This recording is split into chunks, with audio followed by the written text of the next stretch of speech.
All right, so we're here with Kevin Chemidlin, host of Grow the Show. He's going to help you grow your podcast. And we've got some live Q&A here in the After Hours Entrepreneur Mastermind. Brian Drake, what's up, brother? What you got for Kevin? Kevin, my question's about what you share with the people that you were coaching, just personally, like just about your personal life. I'm someone who has a coaching business myself. I have about 15 people, and it's kind of getting to the point where they're constantly asking me, like, who are you? Like, I want to learn more about you. I want to know who you are. And I'm finding that I'm not exactly sure what I should be sharing about myself and if there's a strategy that I should be focusing on. So my real question to you is, did you run into that sort of experience where people wanted to feel like they knew you? And then did you develop some sort of strategy for what you shared about yourself? Yeah. So, oh my gosh, 100%. I've experienced the same thing, Brian. In fact, when I first launched my original podcast about Philadelphia way back in the day, at that point, I had like 300 Instagram followers, no online presence. I was a low-level software developer at an insurance company. So I was like, nobody wants to hear from me. They want to hear from these people that I'm interviewing. But then a few months into the show, there was actually a review on Apple Podcasts that said, I have no idea who Kevin is or why he launched this podcast, but I'm so happy he did, and I would love to learn more. And that was like the first moment where I was like, oh, wow, people actually want to know about me, right? And that kicked off a 5-year journey of consistently getting pushed to share more and more and more about my personal life. And in fact, I was at a mastermind this weekend in Cabo, and my girlfriend was there with me, and we had a conversation there about how I can show up more personally for my audience and for my coaching clients. Because every time I'm like, you know what, I should really share more.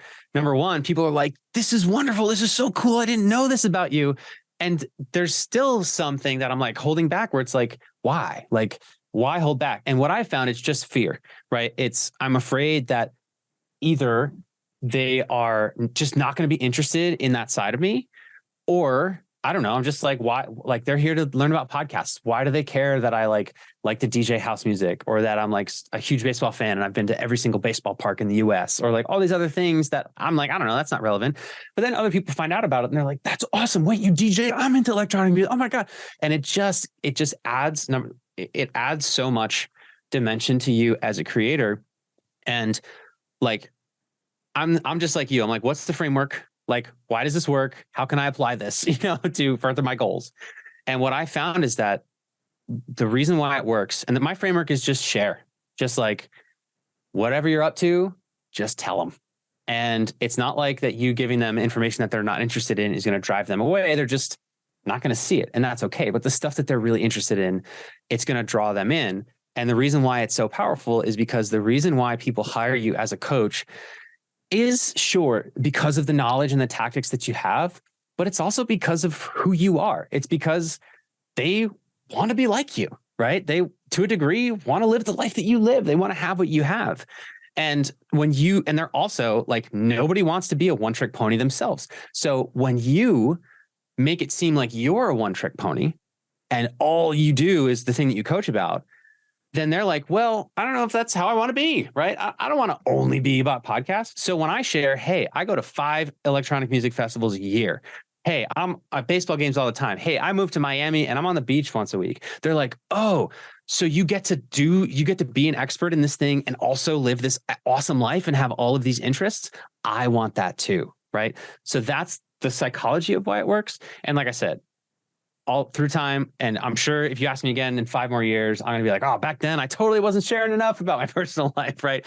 It's hard to do, but once you do it, it's super rewarding. And also it's just freeing, man. Like I do like whatever you got, just let the people know. Thanks so much for sharing, Kevin. I appreciate it, man. My pleasure. Great question. That is really great question. I'll just say personally, Gary V is the master at this, incorporating all of his personal life. And I will say that, when I go to church, there's the pastor's son who, seems like a good guy. He's cool. I don't know anything about this guy because he never tells personal stories. He gets up there and he just tells us what we need to do. He just teaches what we're supposed to do. Never once does he tell a story. Like, what did you do this week? And honestly, people remember stories. People don't remember lists. People remember stories. So make it real with the story. Next up, we got Lene. Lene, what's up? What's your question for Mr. Kevin? Hey, thank you so much. Yeah, so I have done some guesting, kind of slowed it down, but was wondering what are best practices on guesting? How many a week, a month? And do you stay within your zone? For example, I'm in health and wellness. Should I stay within that zone or should I be open to other markets? Cool. So you can be, I'll kind of go in reverse order because I'll remember the most recent one first, right?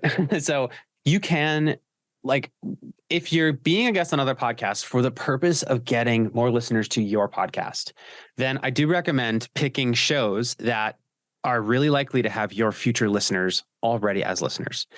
However, there are times where it's not entirely immediately intuitive what other shows your listeners are actually listening to.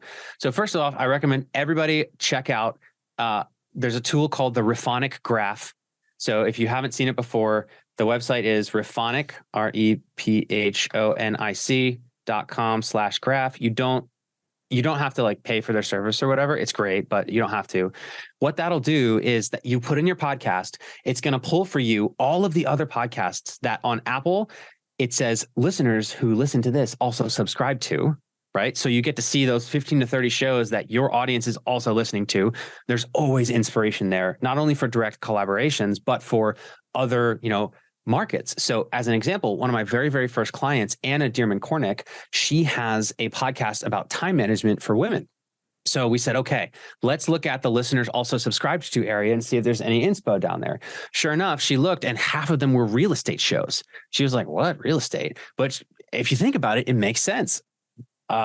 Real estate agents really need to manage their time well because they have so much going on all the time. So she was like, oh my gosh, that's a perfect like sub-market or adjacent market. So then she did a whole month where she targeted real estate shows specifically for women. This is the Rephonic graph. So take a look what Mark has on the screen. What I didn't say is that it doesn't only just show you the shows that your listeners also listen to. It then also shows the shows that those shows listeners also listen to. So it's this crazy 3D like universe looking graph. And all of those shows are either first or second degree listener connections to your show. So I recommend everyone to take a look at those. Start with shows that are, generally around the same level. Rephonic, the tool, will tell you how many, if you pay for it, how many listeners it thinks that each show has. You can also look up shows on a tool called Listen Notes and look at its listen score and just compare their listen score to your listen score to get a rough idea of how much bigger or smaller their show is. And that's a wonderful, place to start. You asked about like cadence. What we recommend is, and what I do and what my team does and what we recommend to our clients is to just send 10 pitches a week, because you can usually reasonably expect about 40 to 60% of them to respond. And we look for a, 70 to 80% yes or maybe later rate. And the problem is if you do, I used to just be like, oh, let me send 100 pitches this week, but then you get like a billion responses and then you have like a whole week where you're just on a bunch of shows. So what we've found is the point where it's something you can do regularly is just send 10 pitches a week. That usually means you're on 1 to 2 other podcasts each week, something totally manageable. By the way, it's super fun to be on other shows. Like this is a freaking blast. And it's something you want it to become a part of your regular cadence, just like publishing episodes.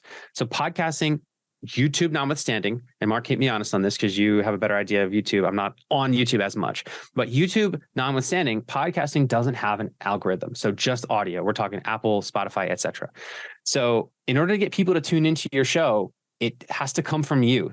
It's not going to come from an algorithm serving your content, which is why people do use social media and YouTube to grow their brand, because it does have an algorithm, which is awesome. But audio podcasting does not.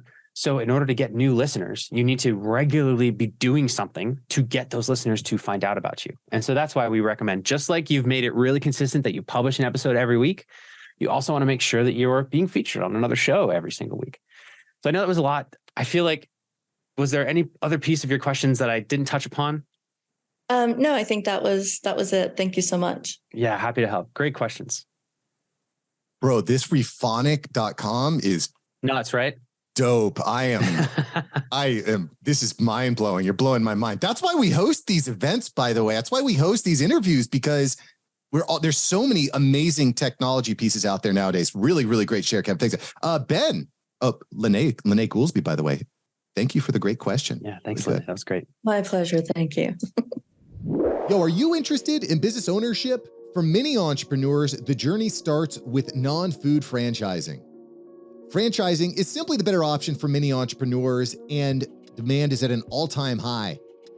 Lucky for you, John Austinson, founder of Franbridge Consulting, is here to help you today. John and his Franbridge Consulting team are part of the largest brokerage in the US and are constantly vetting the market thoroughly. Franbridge is hands down the premier source for the best opportunities in the non-food franchising world. They will find the best business for you, your personality, and your location. From healthcare to dumpsters, from youth soccer to oil changes, even insulation and windows. And the best part, it's 100% fee-free, no additional costs to you. You may have heard John on Entrepreneurs on Fire. He has served as an Inc. 500 franchisor, a multi-brand franchisee, and in fact, he's one of the top 1% consultants nationwide. Listen, sign up for a free consultation with the CEO, John, today, not his assistant, not his sales team. Sign up for free with John today at franbridgeconsulting.com. That's franbridgeconsulting.com. And guess what? He's even going to send you a copy of his book for free, Non-Food Franchising. For free book. You got to love it. So go to franbridgeconsulting.com right now. All right, let's get into the episode. Ben Albert in the house. What you got, brother? Well, I just looked up Rephonic. My stress response is up because it says my podcast has been deleted. Not sure why I'm not coming up. I have a podcast that started in 2016. That's coming up, but my new show isn't. So random. Dude, what a good tool though. That's beside the point. So it was funny. I was smiling to myself when Mark was talking about like Mark bashes Kevin and like the clickbait kind of stuff that can draw more listenings. Because I'm kind of the smile and nodder as a host. I'm more of a guide. I'm not very argumentative, but I started my podcast with zero expectation to grow the show itself. The reason I started it was to build relationships and turn them into marketing clients for my firm. And somehow we're top 1% with me just smiling and nodding, but I've never... I don't run sponsors. I don't monetize the show. I don't monetize listens. And in the intro, I say we don't do ads. So assuming all that, have you seen other podcasters and or what do you recommend I do to actually funnel in business to the marketing firm? Because I'm not looking to grow the podcast. I don't really care about the numbers. I don't really care about the metrics. I don't run ads, but I want more clients for the marketing firm. Any thoughts on that? So are you currently converting guests of your show to clients? Yes, but usually it's the referrals from those guests. Nice. Oftentimes it's not the guest that becomes my client. It's someone the guest knows. The guest is a do-it-yourselfer, but they know someone who's a lost dog, and then they make the introduction. It's usually how it works. So are you looking to do something other than that? Or do you want to make more of that happen? I want to make more of that happen.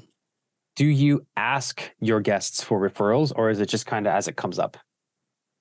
I ask them for nominations for other guests. I don't ask them for client referrals. Yeah. So the reason I ask is because like I'm often presented, particularly with podcast monetization, which has so many different streams. I'm often presented with a similar question where it's like, how can I get more out of this? And my strategy is almost always to do more of something you're already doing and do it better than to try to do something new. Not to say you should never do anything new, but more and better tends to trump new, because when we got just a billion new things going on and we never really get a lot of traction with any of them, it just tends to be where the biggest gains come from. And I'm a man of simplicity. I want to keep my business as simple as it possibly can. You know, if I've got too many just initiatives and strategies and all going all at the same time, I lose my mind. So in your case, the reason why like a podcast for a business gets you clients because it serves the nurturing aspect of a business more so than the lead gen, right? And the reason why it's so effective is because you spend an hour of your time with the guest. If somebody listens, they spend an hour of time with you and the guest, and that time goes a long way. Have you ever heard of the 7-hour rule? Have you ever come across that? You have? Is it similar to like 7 touch points, but 7 hours, like 7 hours of consumption to build trust? Exactly. Possibly? Bingo. So there's a book called Oversubscribed. The author of the book, the name of the author of the book escapes me. But in that book, the author puts forth that generally folks are going to be ready to buy from you and your brand after they have spent 7 hours with you and your content. And so that's why books are really effective, because it takes almost exactly 7 hours to read a book, right? Reading emails, like on an email list, watching YouTube videos, whatever it is, it's more for some, it's less for some. And actually, I think that framework comes from the dating world, and you can think for yourself what they mean by the 7 hours until someone does blank. But they find that the same thing is true, because that's kind of how long it takes to build trust. And so for you, like I said, with a lot of the business owners that I help, I try to say, okay, let's first focus the podcast as a lead nurturing mechanism before we worry about lead gen, before we worry about the podcast itself bringing you new opportunity. Let's focus on how it's really allowing you to dive deep with either the people that you're interviewing or the people that are listening, or both. So in your case, if, like I said, I always go to, well, what has worked so far? Can we do more of that? And can we do it better? My first question is, could you add it into your system that you not only ask, hey, is there anybody else that you think would be a good fit for the show? Which, by the way, is the best way to get amazing guests on your show, is to ask that exact question at the end of interviews. But you can also, in the same breath, say, and also, by the way, I totally understand if it's not a fit for you, but like, we're looking to pick up some new done for you clients. Anybody come to mind? Totally fine. Just like kind of defer, be like, totally fine if not, but I really trust you. I've spent some great time with you just now. And so, let me know if you know anybody. And what's funny is people, like, I've found that that's just an incredible way to get referrals, because when you like kind of back off do you want to become my client? You're just like, hey, do you know anybody who might be looking for this? Because a lot of times you might find that the guest is like, actually me. And you're like, oh, okay, well, yeah, even though like in my mind, I'm like, oh, I know you'd be a perfect fit, but like, I don't know. So that's a bit of a long-winded answer. Is that helpful at all? I mean, in summary, it's do more of what you're doing. Well, and it's fruitful. And I never thought I'd get dating tips from that question. I love that 7 hours, but it makes sense, because there is a CTA in my follow-up email, but there's also a gift, links, all this stuff in my follow-up email. I'm thinking to myself, I need a second follow-up email where I do just that without the extra links and the gift. Actually ask later on in the process as well, maybe.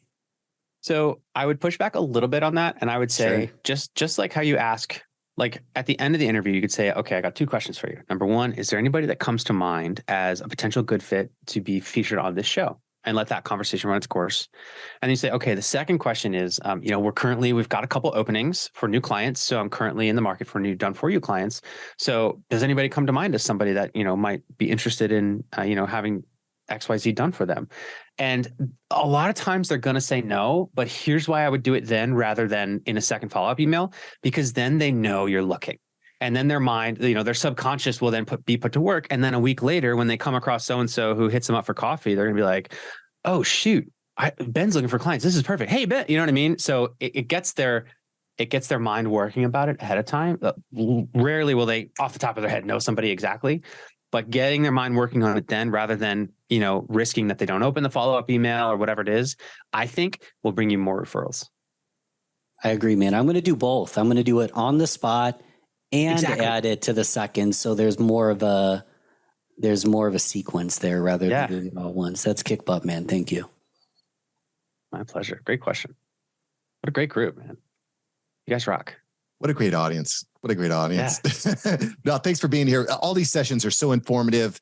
That Rephonic graph, I'm still kind of like, it kind of blew my mind with this thing here, because I think that one of the most powerful ways to grow your show is to connect with other shows that are in a similar audience. And sometimes it's very difficult to find that where your audience actually is, unless you run like, oh, I'm just going to reach out to the top 100 podcasts on Apple Podcasts in my niche. Like, might be kind of tough to connect with them. Can I give you one more way to find guests? Give it to me. Or to find shows?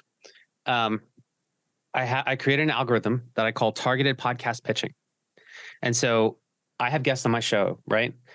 Well, if I have Mark Savant on Grow the Show, there's a really, really good chance that Mark Savant has been on other podcasts. You know, that my show is not the very, very first one that Mark's being a guest on.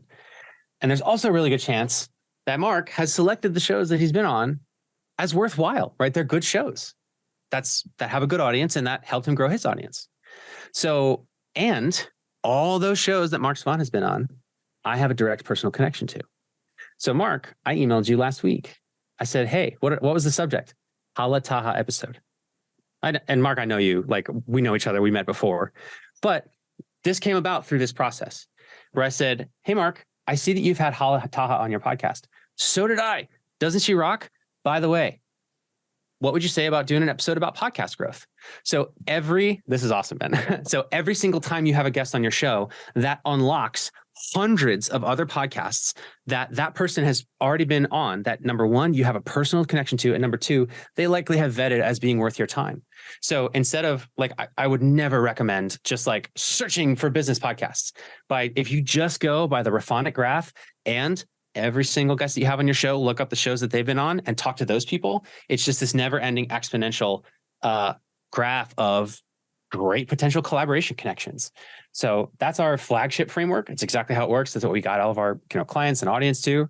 And so with those two sources, you should never, there's more than enough great podcasters to collaborate with just from those two sources alone. Sick tips. I will say that one of the things that's really fascinating me right now is trying to find ways to use AI in these processes too. How can I use AI to find all the podcasts that Kevin has been on? And how can I use AI to find the contact or the website that host is on? Like, which by the way, I haven't completely figured out yet. I'm scraping the surface. So anyone out there, if you figure it out, please send me an email, mark@marksavantmedia.com, because I want to know. I just want to turn myself into a robot with 20 hands working at all times. That's what I'm doing. That's awesome. Yeah, Kevin, where can we find more, Kevin? Where can we ask you our question? Yeah, so the best place is on Twitter or Instagram, number one. So at Kevin Chemidlin. I should really make it at Grow the Show. It's way easier to remember, but it's for now at Kevin Chemidlin. That's the best place to connect with me one-on-one. We also have a pop-in Facebook group. It's called Grow the Show for Podcasters. We've got about 5,000 plus podcasters in there. The community is great. Those are all three of those options. You can get in contact with me. And then again, if you want to learn more of my frameworks and how I do things, the Grow the Show podcast is the place to go. Boom. Links below. Kevin, thanks for joining the show today, bro. My pleasure. It's an honor. Thanks, Mark.